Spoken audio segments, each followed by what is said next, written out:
تفاصيل اللحظات الأخيرة في حياة المنتج ياسر صبحي داخل نادي وادي دجلة. خيم الحزن على الوسط الفني والرياضي بعد الإعلان عن رحيل المنتج الفني ياسر صبحي في حادثة مأساوية وصادمة وقعت داخل جدران نادي وادي دجلة بالمعادي.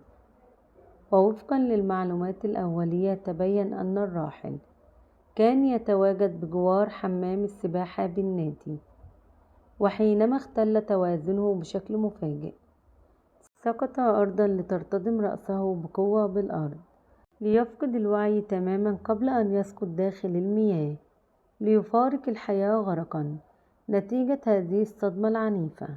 ياسر صبحي معروف بأخلاقه العالية وعلاقاته الطيبة داخل الأندية والوسط الفني. ترك رحيله المفاجئ حالة من الذهول والصدمة بين أصدقائه ومحبيه، ونعاه عدد كبير من الفنانين والعاملين في الإعلام والرياضة بكلمات مؤثرة: إنا لله وإنا إليه راجعون. نسأل الله أن يتغمد الفقيد بواسع رحمته ويلهم أهله وذوي الصبر والسلوان.